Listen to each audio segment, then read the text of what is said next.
Guys, titingnan ko ngayon kung may bagong promo ba sa Dito SIM. So, itong Dito application, bubuksan natin. Tingnan natin kung may bagong promo sila na offer kasi matagal akong hindi nakapag-load gamit ang Dito. So, ang ginamit kong network ay Globe. So, ngayon, titingnan natin kung meron ba silang promo na ma-attract tayo mag-register. Kasi kung meron, di magre-register ako. Ang nagustuhan ko kasi sa dito guys, 30 days na yung validity period. Medyo mahaba, di ba? So ito nga, guys, 25 GB all access data, di ba? 199 pesos na, valid for 30 days. So mayroon na namang offer sa akin na ganyan. Kasi pag minsan guys, nawawala yan. Kaya nga kung mapapansin nyo, di ba, nakalagay sa just for you.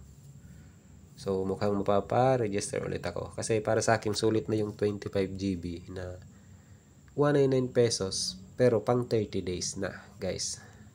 Although, para sa akin, mabilis talaga mag-consume pag dito yung network na gamit natin na pang data. So, ang gagawin ko na lang, titipirin natin. So, isi-share ko sa inyo yung iba pang promo ng dito, guys. Ito, 70 pesos, 7 days na, di ba? Only data for socials. So, ang nakalagay dyan, pang Facebook, Messenger, Instagram, TikTok, tsaka Viber.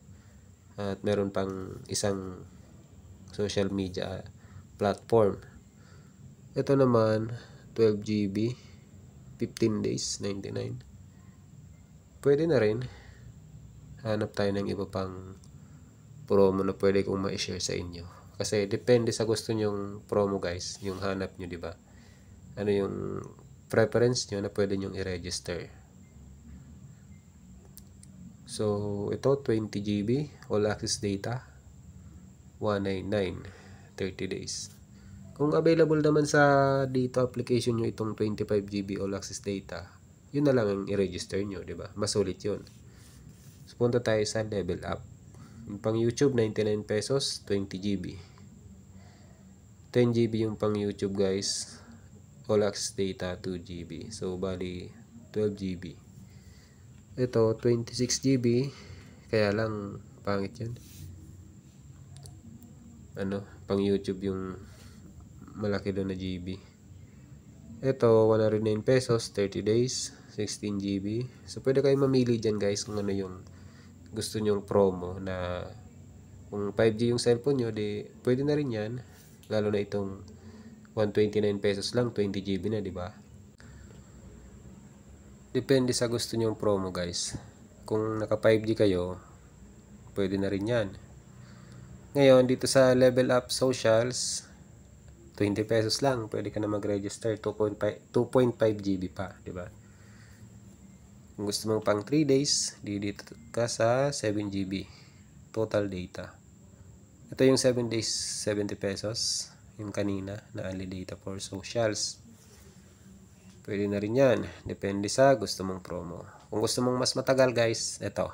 Gusto mong pang isang taon, 1,239 pesos. 132 GB.